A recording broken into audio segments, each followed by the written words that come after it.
Assalamualaikum warahmatullahi wabarakatuh. Al-Fatihah. A'udzu billahi minasy syaithanir rajim. Bismillahirrahmanirrahim. Alhamdulillahi rabbil alamin. Ar-Rahmanir Rahim. Maliki yaumiddin. Iyyaka na'budu wa iyyaka nasta'in. Ihdinas siratal mustaqim. صراط الذين أنعمت عليهم غير المغضوب عليهم ولا الضالين آمين. الحمد لله ثم الحمد لله.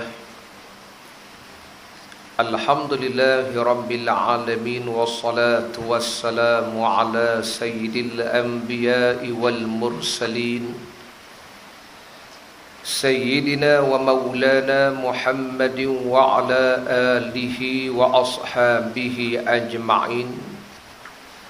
اللهم فصل وسلم على سيدنا محمد الفاتح لما أغلق والخاتم لما سبق والناصر الحق بالحق والهادي إلى صراط المستقيم وعلى آله وصحبه حق قدره ومقداره العظيم. قال مصنف رحمه الله تعالى ونفعنا بعلومه في الدارين. Kata Syekh Muhammad Idris bin Abdul Rauf Al-Marbawi Al-Azhari rahimahullahu ta'ala dalam kitab beliau yang bertajuk Bahrul Madhi. Kita berada malam ini pada babu ma jaa fi man zara qauman la yusalli bihim. Malam ni kita akan membincangkan sepotong hadis Nabi sallallahu alaihi wasallam dalam bab yang telah datang. Bab ini pada menyatakan mereka yang ziarah akan suatu kaum, tiadalah dia sembahyang dengan mereka itu, yakni jangan sembahyang dengan mereka itu sebagai imam menjadi imam. Qala al-Imam At-Tirmidzi rahimahullah an Abi Athiyyah radhiyallahu anhu qala kana Malik bin al-Huwairits radhiyallahu anhu ya'tina fi musallana yatahaddatsu فحضرت الصلاة يوما فقلنا له تقدم فقال ليتقدم بعضكم حتى أحدثكم لما لا أتقدم سمعت رسول الله صلى الله عليه وسلم يقول من زار قوما فلا يؤمهم wala ya'ummahum rajulun minhum aw kama qala haditsun hasanun sahih. Daripada Abi Athiyyah radhiyallahu anhu katanya adalah Malik bin Al-Huwairits radhiyallahu anhu datang beliau kepada kami, datang pada tempat sembahyang kami berbual-bualah ia. Maka datang waktu solat pada suatu ketika, maka kata kami baginya, kami kata kepada Malik bin Al-Huwairits liyataqaddam, maknanya silakanlah ke hadapan jadi imam. Maka katanya, kata Malik bin Al-Huwairits, hendaklah mara ke hadapan oleh setengah daripada kamu, hingga aku khabarkan, aku beritahu pada kamu sebab apa aku tak patut mara ke hadapan jadi imam. Kerana telah aku dengar Rasulullah sallallahu alaihi wasallam bersabda, barang siapa datang ziarah satu kaum, maka dipersilakan jadi imam akan mereka itu, dan hendaklah jadi imam akan mereka itu seorang daripada ahli qaryah itu. Hadis ini tarafnya hasan lagi sahih kata Imam Tirmidzi. Qala musannif, kata Syekh Marbawi, pada bab yang ke-30 kitab kita pada muka surat 107. Qala musannif, kata Syekh Marbawi, fa'lam ayyuhal ikhwan, ketahuilah kiranya ya saudaraku, selalulah kena, selalu kena ni selalu berlaku ke atas seorang yang tiada mengambil ingat akan hukum syarak, bahawasanya apabila pergi dia ke tempat jamaah, tempat berjamaah, bahawa dia menjadi imam dengan tiada izin imam bagi tempat itu, ataupun tiada izin orang-orang jamaah di situ, maka yang demikian itu ditegah akan dia oleh syarak kita. Apa maknanya?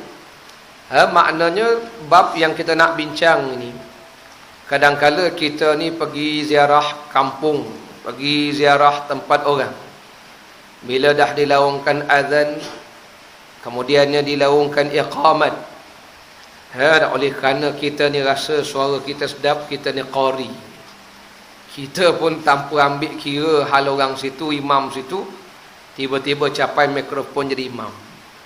Itulah tajuk kita, apakah hukum begitu. Inilah kata Syekh Marbawi, selalu kena pada orang yang tak mengambil ingat akan hukum syarak. Bila pergi tempat orang, kadang-kadang dia ke depan menjadi imam tanpa izin imam, ataupun tanpa izin jamaah di situ, maka yang demikian ditegah akan dia oleh syarak kita. Cuma tegahan ni adakah haram atau makruh? Maka yang demikian tu ditegah akan dia oleh syarak. Bila kata syarak ini, asal hukumnya Allahu haqiqatan wa nabiyyu majazan, datang dari Allah Ta'ala, hanya saja disampaikan oleh Rasulullah sallallahu alaihi wasallam. Jadi seolah-olahnya orang nampak macam Nabi yang buat hukum dah. Rasulullah wa ma yantiqu anil hawa, Rasulullah tak akan bercakap sesuatu, in huwa illa wahyu yuha, melainkan apa yang Nabi sebut, apa yang Nabi buat itu adalah wahyu dari Allah Subhanahu wa ta'ala. Itu maknanya syarak. Syarak ni Allahu haqiqatan wa nabiyyu majazan, hakikatnya hukum tu datang dari Allah, Nabi ni sebagai pelaksana. Simbolik aja, seolah-olah macam Nabi suruh, tapi hakikatnya Allah suruh. Maka ditegah syarak jika orang yang datang itu lebih fiqah dan lebih qari sekalipun, walaupun yang datang tu faqih, orang alim, tok guru. Kalau orang kampung tak izin, tok imam tak izin, tok guru duduk belakang, dia tak boleh nak pergi ambil mikrofon. Dia pun tak pak selamba je, belum qomat lagi, dia pula lebih-lebih dah qomat. Ini orang kampung kita kata sudah lebih punya orang, walaupun dia tok guru ke, dia faqih ke, dia ulama besar ke, ya, walaupun dia qari, suara dia sedap macam mana pun, dia kena dengan izin orang setempat, dengan dalil hadis. Dan kita bercakap ni bukan saja-saja, kata Syekh Marbawi, dengan dalil hadis yang dikeluarkan oleh Imam Tirmizi. Demikian bunyinya hadis, an Abi Atiyata qala kana Malik bin al-Huwairith yatina fi musallana yatahaddath. Kata Abu Atiyah, katanya adalah seorang sahabat Nabi SAW, namanya Malik bin al-Huwairith.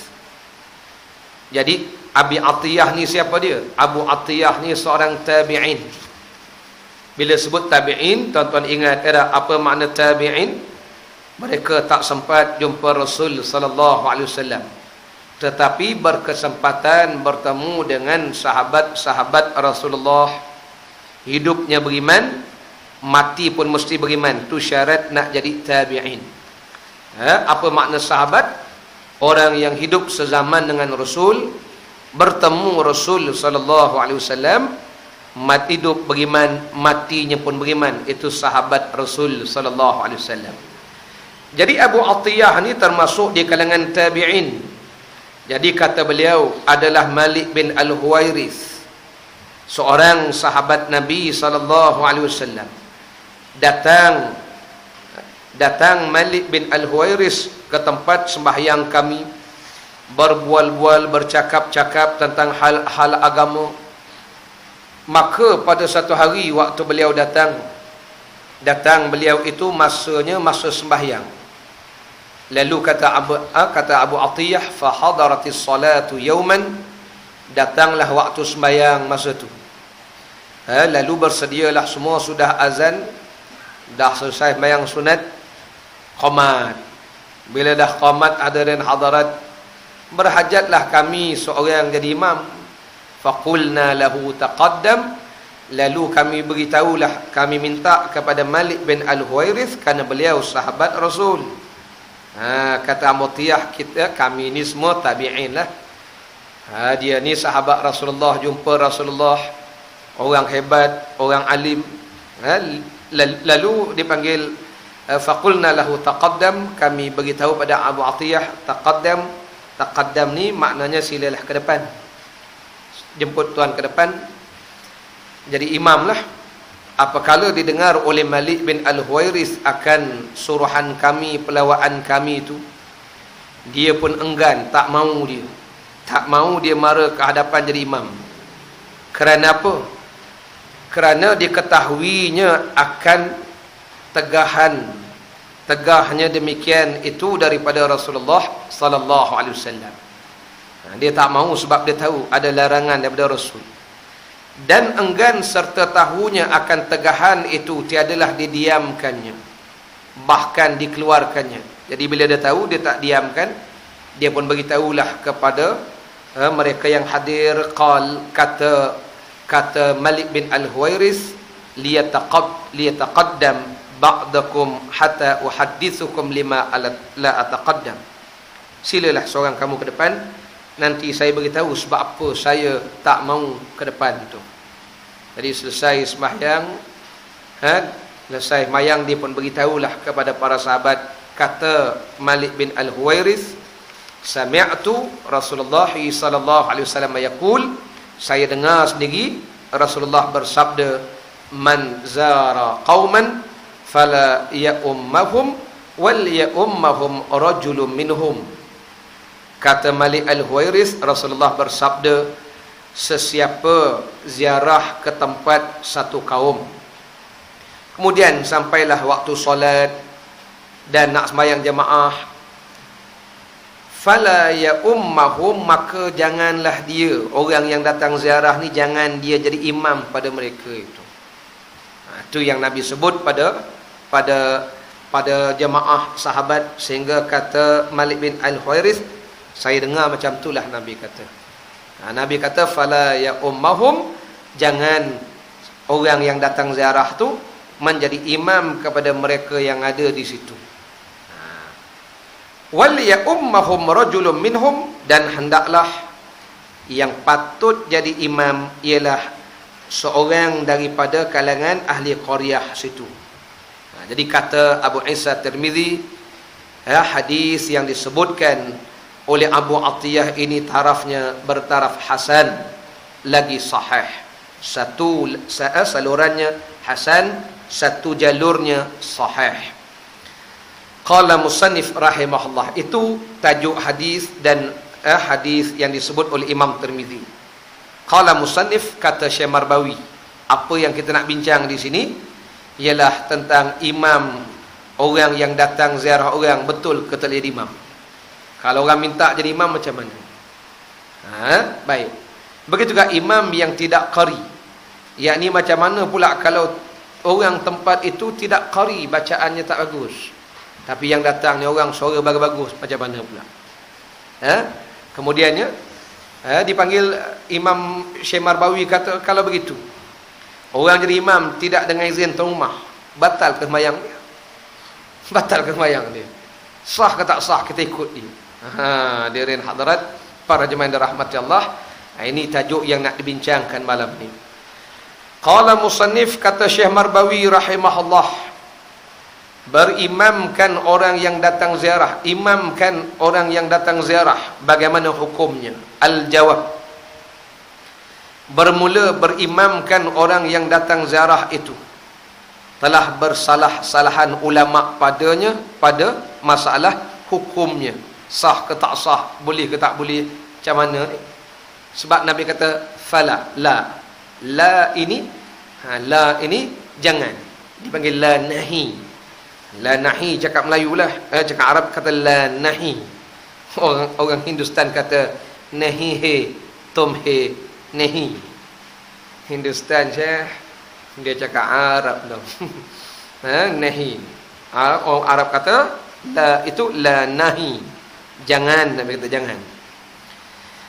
Kata Abu Isa Tirmizi, dan bermula beramal dengan hadis ini di sisi kebanyakan ahlul ilmi, para ulama daripada sahabat-sahabat Nabi SAW dan selain daripada mereka itu. Kata mereka itu, kata ulama-ulama dari kalangan sahabat, bermula tuan punya rumah, tuan tanah, orang tempat itu mustahiq, lebih berhak jadi imam daripada orang yang datang ziarah ni. Dan kata setengah daripada ahlul ilmi, setengah kata ulama, apabila diizin baginya oleh tuan punya tempat, imam yang tanpa seizinkan, maka tak mengapa dia jadi imam dalam sembahyang tu. Sebab itulah mengapa orang tua kita dulu-dulu lepas qomat, tak, saya perhati ada Tok Bilal yang sebelum dia hulur mikrofon, dia salam dulu dengan orang nak jadi imam tu. Yang kita hari ni duk main bid'ah ya. Rupanya dia salam itu sebagai isyarat. Kita ni kaum orang Melayu kan suka salam-salam ni. Sebab itu kita bayar zakat kan bersalam. Tak salam pun sah bayar zakat. Apa salam? Salam sungguh untuk imam bayar zakat. Tak? Sampai pejam mata lah, teringin lagi, macam teringin yang kedua nampaknya. Sudah tu kita pun sebut itu bukan wajib salam. Mengapa salam? Isyarat serah menyerah itu. Jadi ini namanya adat. Jadi tak salah lah adat Melayu tu. Tok Bilal sebelum dia bagi mikrofon, dia pun salam kita, baru dia bagi mikrofon. Padahal kita minta mikrofon, dia salam kita dulu pula. Ala kulli hal tu isyarat aja. Isyarat di atas nama nak mengelakkan takut nanti kita yang datang bertandang ni macam tuan rumah tak reda je nampak. Tapi bila Tok Bilal yang ada autoriti, Tok Imam yang ada autoriti, imam pun tunjukkan tangan begitu, Tok Bilal pun salam, kita rasa puas hati, kita menunjukkan orang reda. Jadi sahlah kita beramal. Kalau tidak takut nanti tak ada reda. Hadirin hadirat, jadi orang tua kita dulu-dulu buat tu ada juga sebab musabab dia. Hari ni kita bila tak tahu, kadang-kadang kita kata orang dulu-dulu buat benda-benda karut banyak ya. Lepas tu kita berhati-hati juga. Itu adat semasa. Adat hari ni tak salam pun tak apa, kita faham. Hulur mic tu faham dah lah, reda tu namanya. Kalau dia tak bagi mic, itu yang kita bersalah nak imam tu. Mic pada Tok Bilal. Tok Bilal tunggu imam dia je, tak bagi kita imam. Menunjukkan Tok Bilal tak reda. Barangkali Tok Bilal dah disound dalam mesyuarat barangkali tu. Jadi kita yang datang tandang ni faham je lah. Jangan kita pula gelojoh nak ambil mikrofon, kang dimarah Tok Bilal kang. Tok Bilal kata awak tak kena sound, saya kena sound dalam mesyuarat tu. Jadi kita kena faham, nampak tu. Itu sebab dulu-dulu orang bersalam-salam tu dulu sebagai isyarat. Hari ni isyarat kita dengan hulur mikrofon.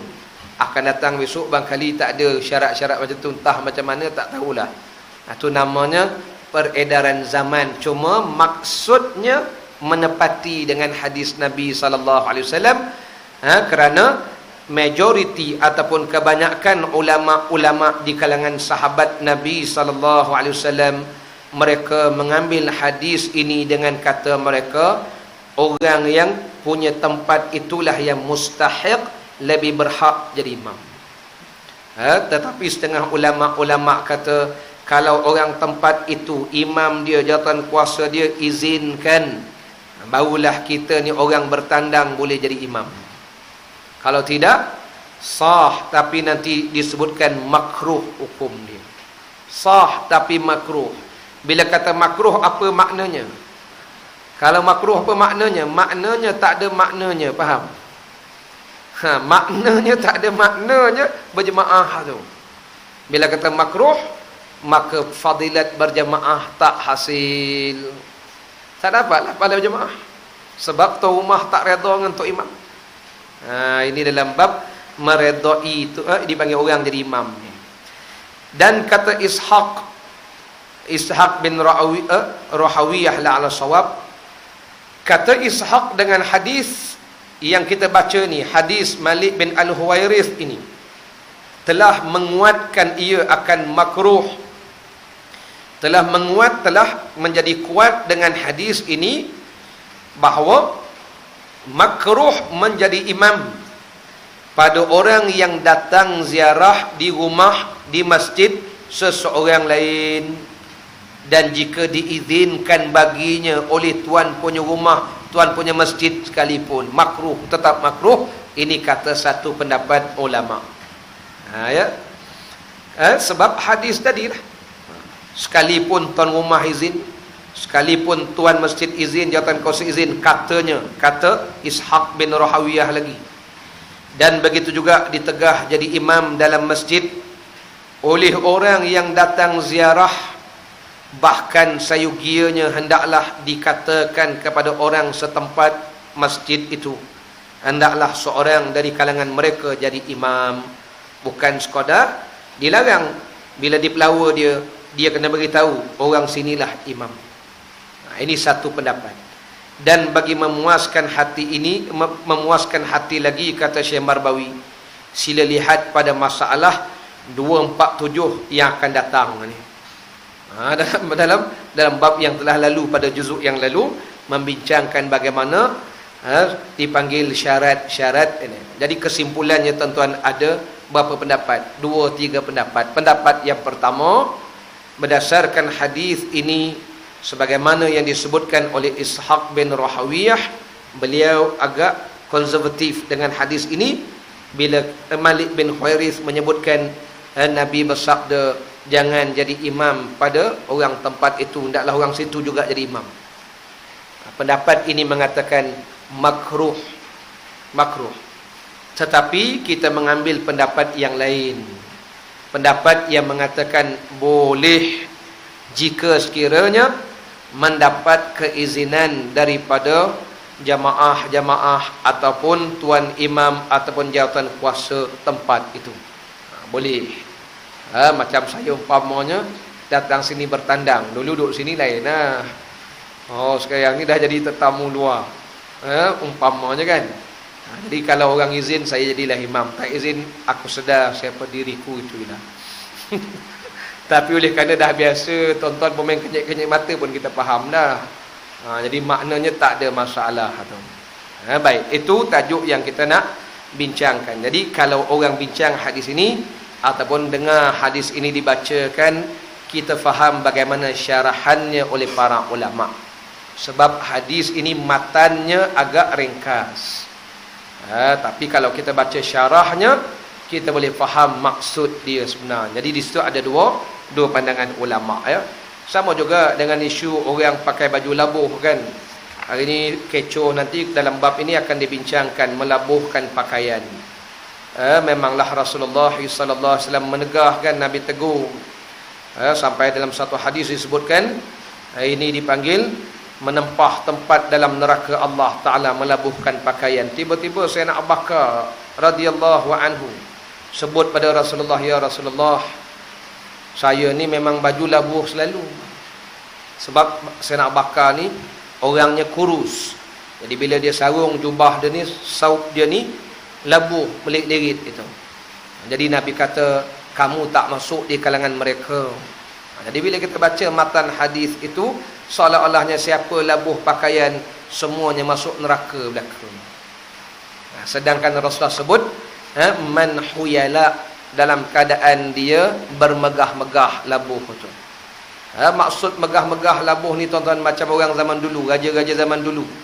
Kalau pakai jubah raja dulu, melirit-lirit ada. Ini biasa raja-raja zaman-zaman feudal, zaman-zaman Rum. Rajanya akan pakai baju melirit-lirit panjang belakang, sampai ada 5-6 orang tukang pegang baju raja belakang. Itu labuh macam tu. Huyala dipanggil kerana ego, megah, sebab dia raja. Yang itu yang dilarang, syarak sungguh-sungguh tu. Dan Imam Nawawi pula syarahkan dalam kitab beliau, bila Nabi kata huyala, bermegah-megah, labuh itu dengan tujuan bermegah-megah, kata Imam Nawawi, kalau dipaham di situ, maksud Rasulullah ialah bermegah-megah. Maka kata Imam Nawawi, jangankan pakaian yang labuh, kalau sengkat bermegah-megah pun masuk juga haram. Imam Nawawi punya syarah pula, sebab dia memahami hadis itu dengan maksud huyala, bukan isu labuh, isunya megah pula. Yang kita nampak isunya melabuhkan pakaian. Imam Nawawi nampak isunya ialah berbegah dengan pakaian. Jadi itu sebab ini cerita orang lelaki lah. Nanti orang perempuan tanya, "Pah, kami macam mana Ustaz?" Orang perempuan kalau singkat confirm tak sah mayang. Yang perempuan tak masuk dalam bab. Sebab tu bila baca hadis itu, hendaklah difaham secara terperinci apa maksud Nabi, orang yang melabuhkan pakaian tu. Jangan baca itu terus pakai faham kita saja. Ni yang banyak berlaku dalam masyarakat. Dia baca hadis itu kemudian dia hukum semua pakaian yang labuh haram berlaku. Qala musannif rahimahullah. Jadi hadis ini walaupun ringkas, sebab dipaham daripada maksud Malik bin Al-Huwairith bila dipelawa jadi imam, dia tak mahu. Dia tak mahu itu kerana ada larangan Nabi SAW. Dan kita fahamlah tuan-tuan, di zaman awal-awal Islam ini, Rasulullah SAW bersabda, sebaik-baik zaman-zaman saya, kemudian daripada saya, kemudian daripada saya. Ini 3 zaman terbaik. Sebab tu 3 zaman ni tak ada masalah orang nak jadi imam. Tak ada masalah. Baik itu tak? Kalau kita ke tempat mereka, kita pun rasa tak layak jadi imam. Sebab orang situ pandai belaka, warak belaka, qari belaka. Tapi hari ni kita kalau ke tempat orang pelawa, kadang-kala kita wajib jadi imam. Sebab, yalah tuan-tuan, takut tu imam situ gigi palsu pun tak pakai, baca pun tak betul, bismillahirrahmanirrahim. Kita yang tahu tak jadi imam, berdosa pula kita. Kerana pula imam baca malikam metin. Tuan-tuan tak jumpa tak apa. Malikam metin. Ya kana bodoh, ya kana stain. Kita suruh jadi imam tak mau. Nanggung dosa semua orang tu. Pasal apa? Kita tahu apa tak imamnya. Orang dah suruh kita imam tadi. Oh, sebab tawadha, khuda panggil. Dosa kita. Yang tu lain bab dia, itu bab lain. Kerana menyelamatkan yang lain tu. Itu kadang-kadang berhak pula kita. Ini untuk menjadi imam kalau di pelawa tu. Ini zaman tu zaman terbaik lah tuan-tuan. Zaman kurun-kurun terbaik belaka-belaka. Qala musannif rahimahullah 165. Kata Syekh Marbawi, imam tiada qari, yakni jikalau tuan punya rumah, tuan punya masjid, atau sultan ni orang yang mentadbir situ, tak qari. Macam mana pula? Yakni tak betul bacaannya, yang memadai, bacaan yang memadai dalam sembahyang. Bacaan memadai ini maknanya bacaan yang wajib dalam sembahyang. Yang wajib dalam sembahyang mazhab Syafi'i tak banyak. Pertama, takbiratul ihram wajib, Fatihah wajib, membaca tahiyat akhir wajib, selawat atas Nabi dalam tahiyat akhir wajib, beri salam wajib. 5 je rukun bacaan. 5 ni kena baca betul-betul. Tiba-tiba imam ni tak qari, takbir pun tak betul. Sebab tu kita takbir ni kena betul-betul. Allahu Akbar, jangan Allahu Akbar. Bunyi macam betul tapi tak betul. Allahu Akbar, bukan wakbar, Allahu Akbar. Kadang-kadang tak perasan Allahu Akbar. Dan Allah itu hendaklah ditasydidkan lam. Allah. Jangan Allah. Tasydidkan Allah. Lidah tu di atas gigi kita. Allah. Jangan Allah. Itu India mari tapa. Dia memang dia cakap pun tak betul. Tapa. Dia sama-sama dia tapa. Tak boleh jadi imam sama kita. Dia sama dia itu sama-sama punya standard tak apa. Saya heran tu, tiba-tiba kita pergi masjid India. Imam masjid India baca sedap je. Allahu Akbar, macam Makkah pula dia.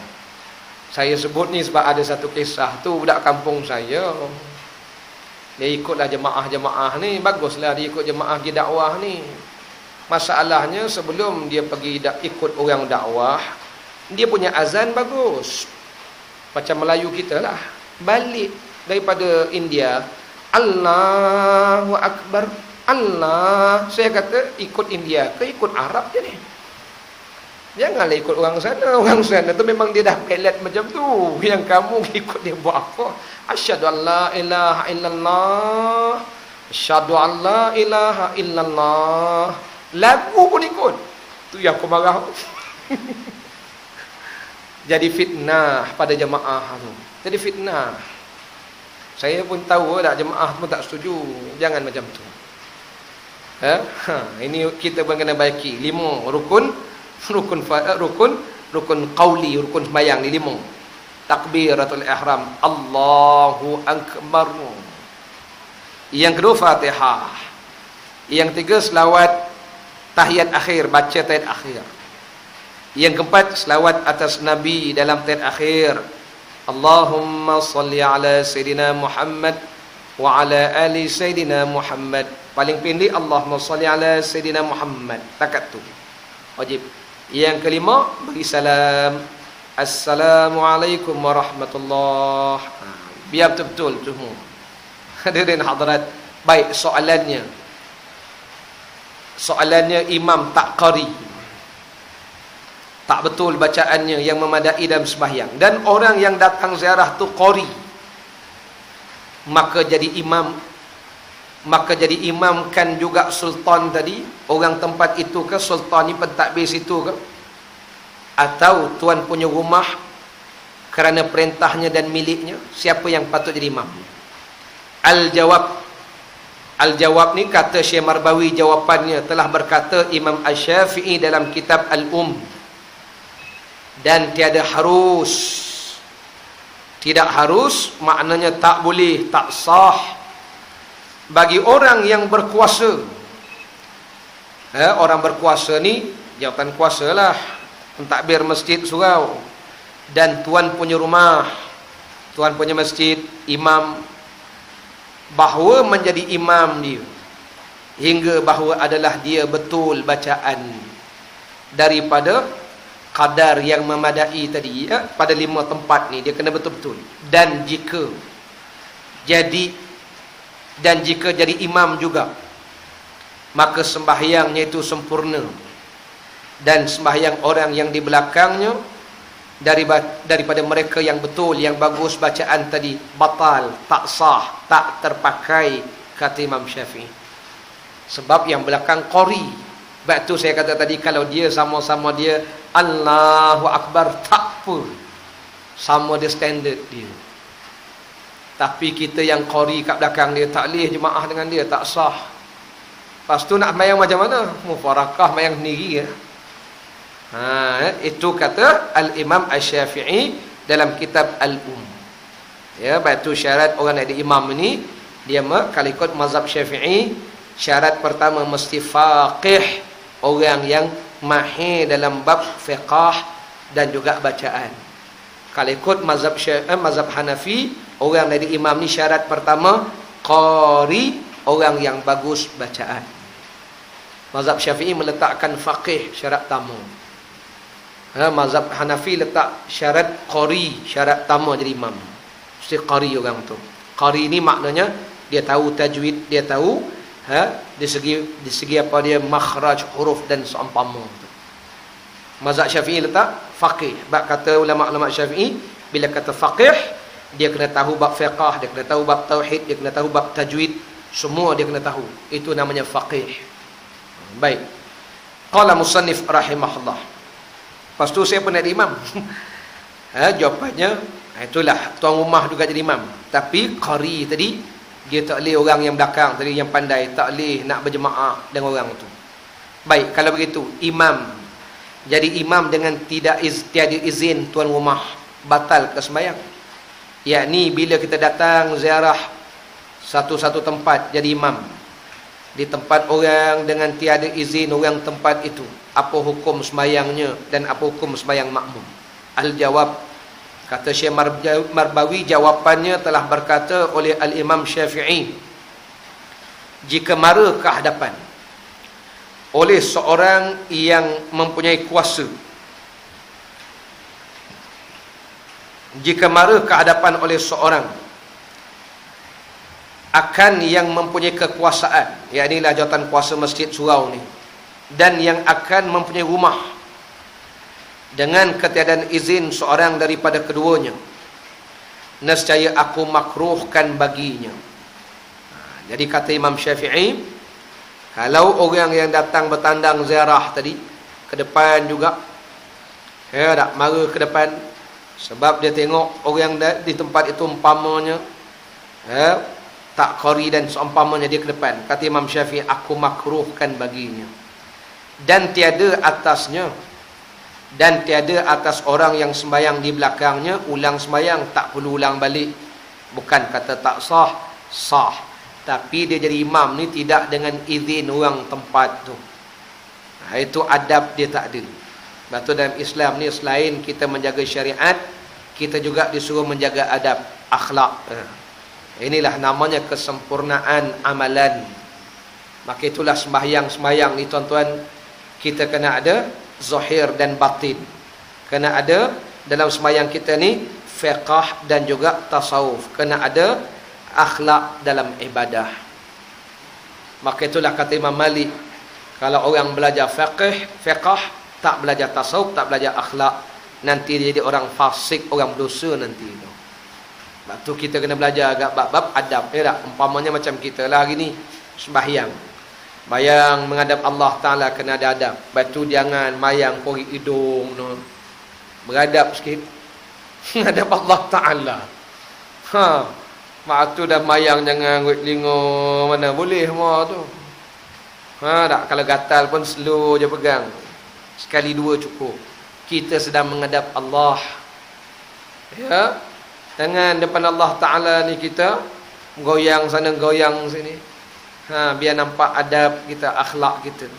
Sebab tu kita mayang menghadap Allah, disuruh pakai baju cantik-cantik, kemas-kemas. Boleh mayang pakai baju gambar nu apa nama tengkorak tu. Megadeth, Iron Maiden, Chromox, Black Metallica, Def Leppard, Scorpion. Saya tahu semua tu. Jadi tonton tak tahu ke bubur tak tahu semua. Gambar tengkorak depan, tengkorak belakang. Menghadap Allah, Allahu Akbar. Sah. Tapi kurang adab, tak beradab panggil. Kalau menghadap sultan, sembah depan sultan, ampun tuanku, beribu ampun, sembah patik harap diampun. Tuanku tengok pakai baju tengkorak, kata tuanku, tengkorak engkau. Minta maaf tuan-tuan. Tuanku pun marah. Tak beradab punya manusia. Ngadap ampun baju tengkorak. Tu pasal saya tak boleh jadi sultan. Kalau jadi sultan tuan-tuan, sama dengan sultan saya tu, menyepak orang lah kerja ni kan. Doktor sama kita. Para jemaah dirahmati Allah Taala sekalian. Nampak tu?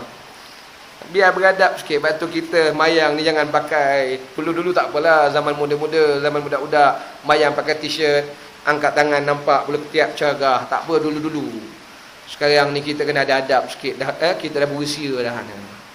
Biar kemas sikit menghadap Allah Ta'ala. Kalau nak pergi temu duga pun bukan main lagi tu. Takut tak diterima. Padahal minta kerja apa? Pump attendant aja. Tak leleh. Pasal apa ni? Takut tak diterima ustaz. Bukan main beradung tak leleh. Nak minta pump attendant ya. Takut kita reject. Kita menghadap Allah Ta'ala takkan sempoi-sempoi.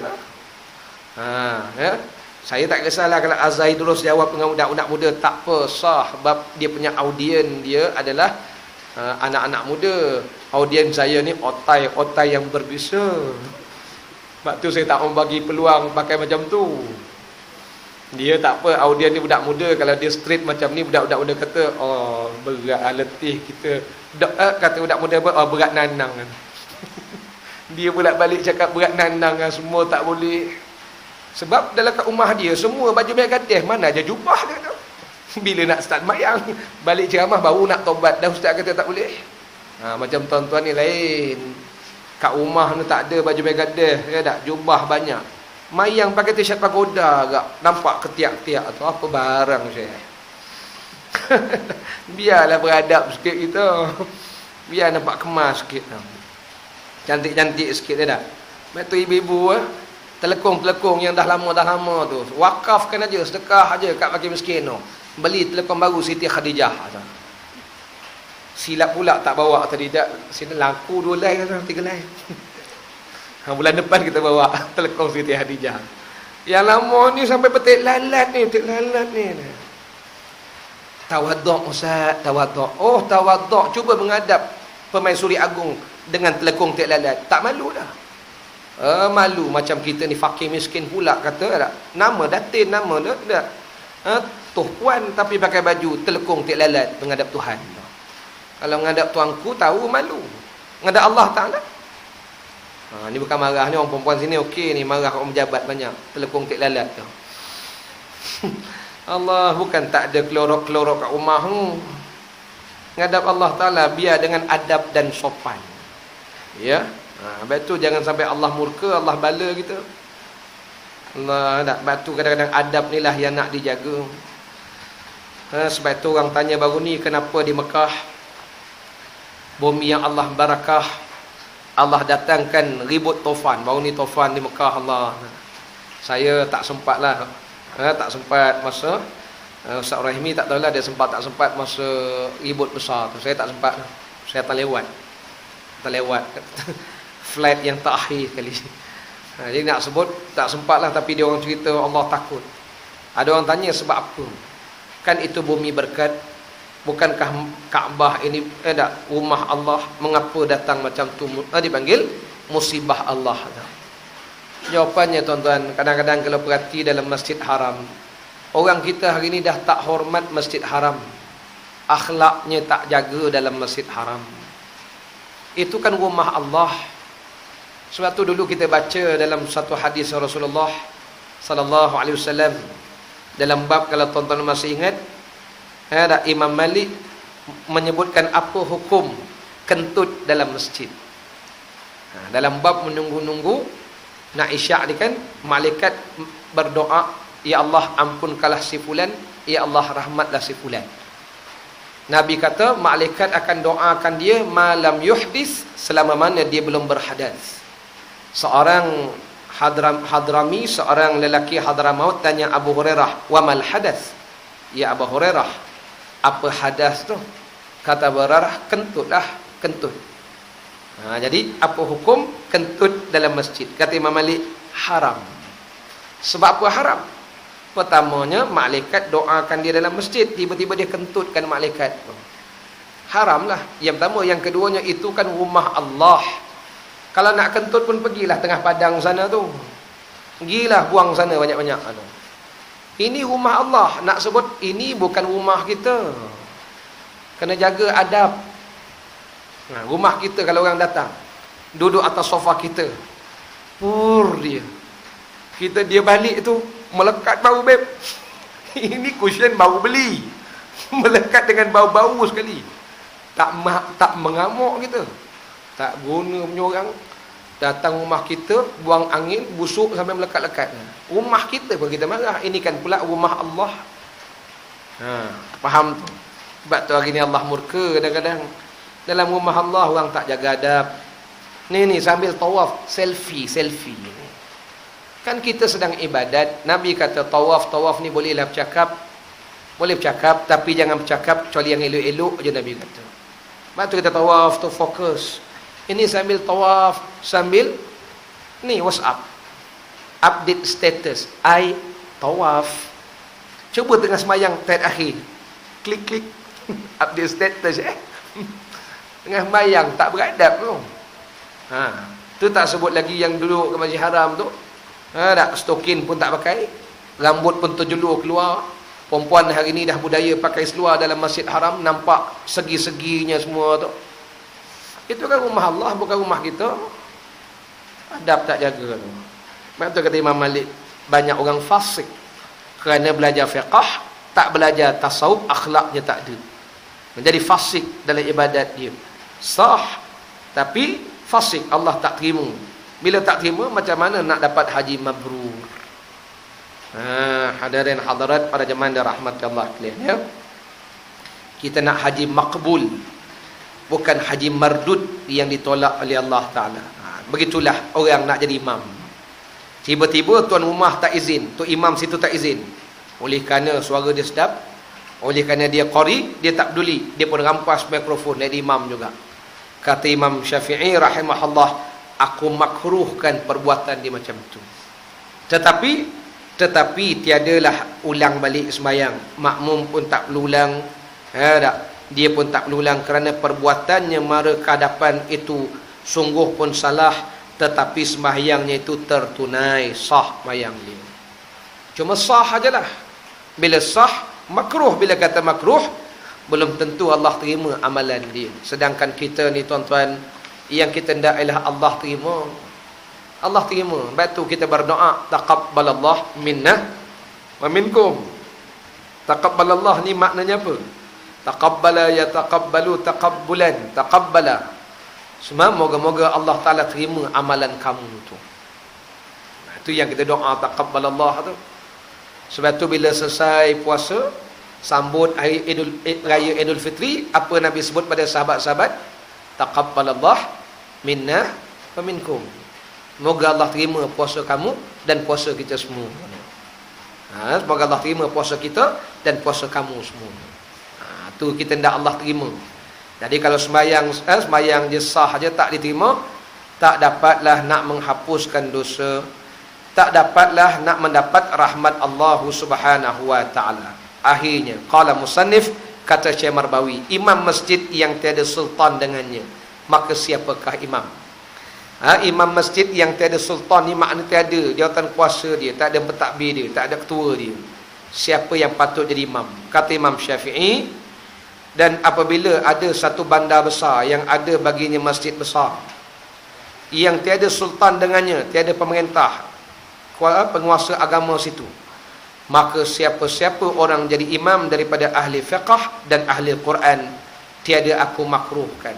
Jadi maknanya, setakat ni kita pergilah mana-mana bumi Allah Ta'ala ni.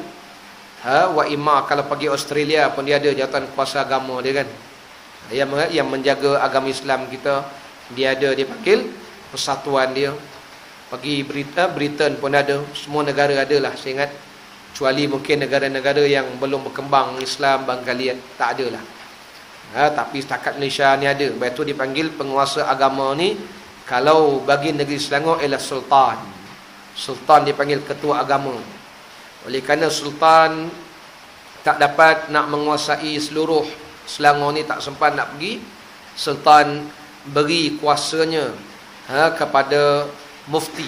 Lepas tu dipanggil tauliyah, pelantikan oleh sultan. Oleh kerana mufti pun tak sempat nak kontrol satu Selangor, dia pun lantik qadi, qadi daerah, qadi. Pejabat dipanggil, kita panggil apa, pegawai tadbir agama sekarang ni dipanggil. Pegawai tadbir agama ataupun dulu dipanggil qadi daerah. Ya, oleh kerana qadi pun tak sempat, dilantik pula dipanggil jawatan kuasa, jawatan kuasa nazir, nazir masjid. Batu nazir-nazir ni semua orang yang diberi tauliyah, perwakilan oleh sultan. Jadi dia ada kuasa sikitlah dalam bab-bab pentadbiran masjid.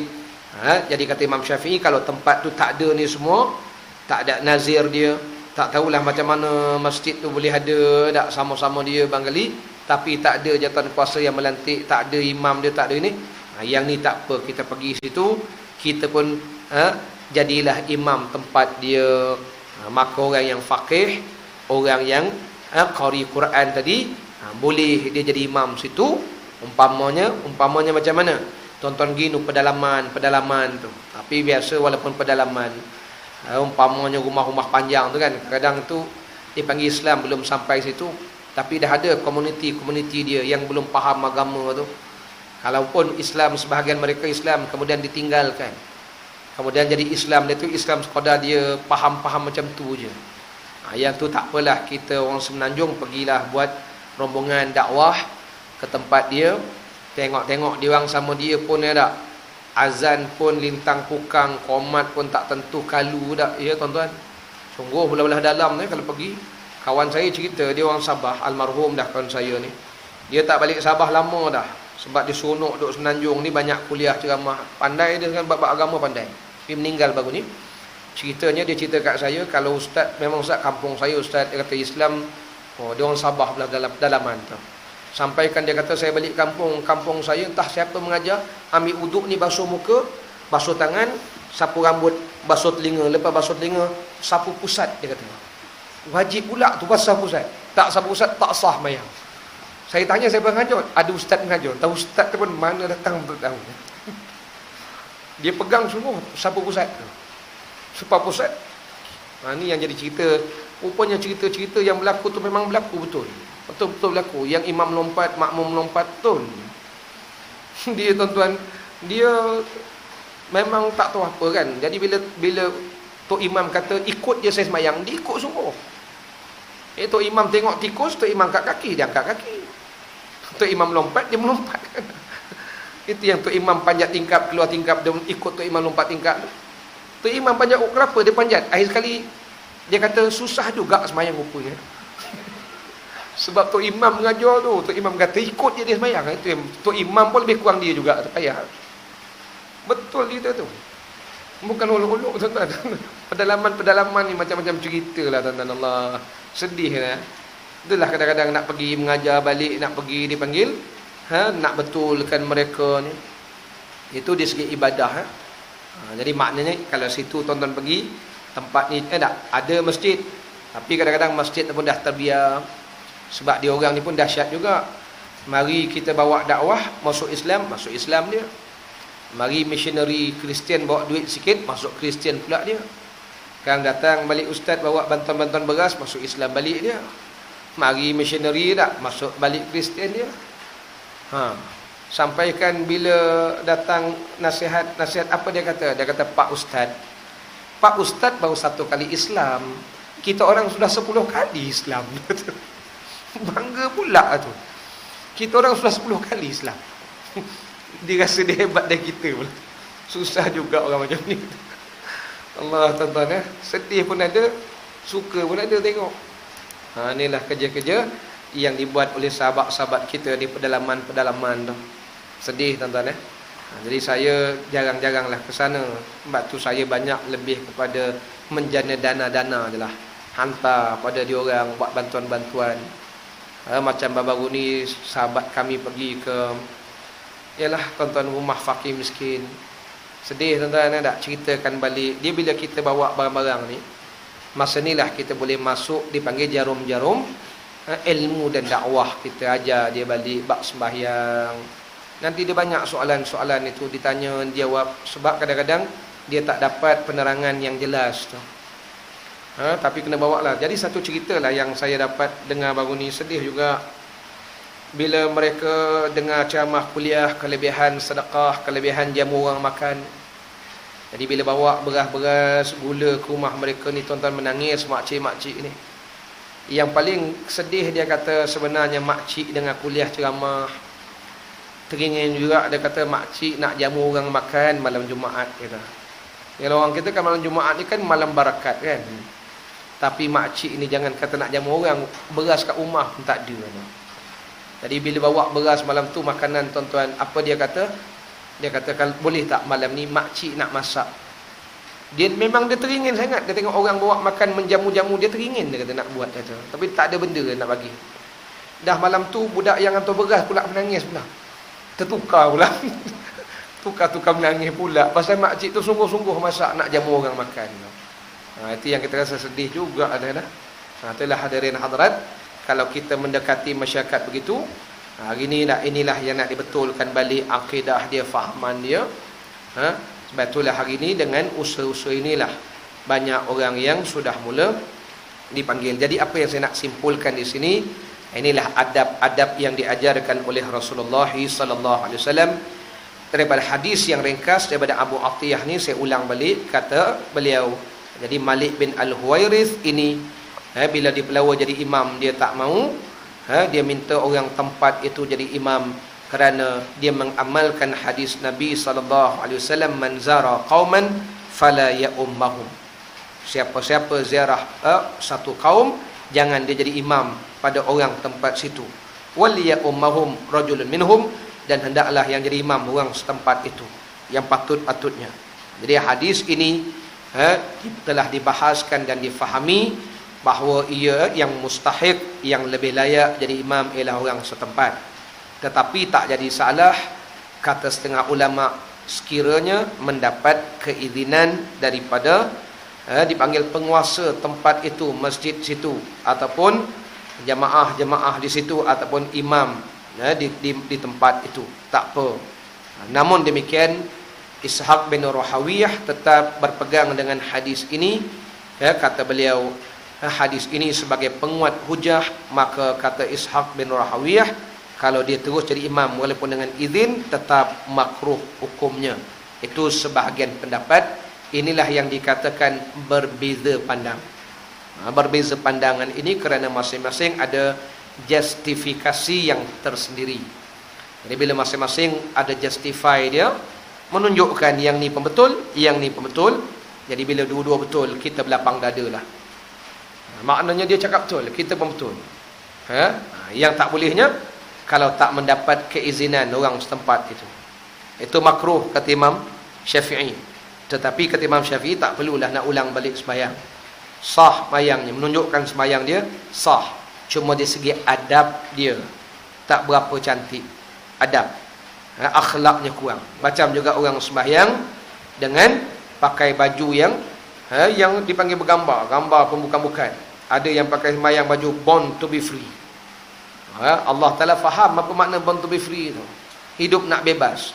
Sedangkan Allah Ta'ala sebut hidup ini untuk ibadat. Dia kata hidup nak bebas pula. Tak bawa sembahyang baju macam tu. Jadi ini benda-benda yang kadang-kadang perlu dijagalah adab-adab. Jadi saya menyeru diri saya, tuan-tuan, adab ni benda yang mustahak dalam ibadah kita. Antara perkara yang nak menjadi sebab Allah terima atau tolak amalan-amalan kita.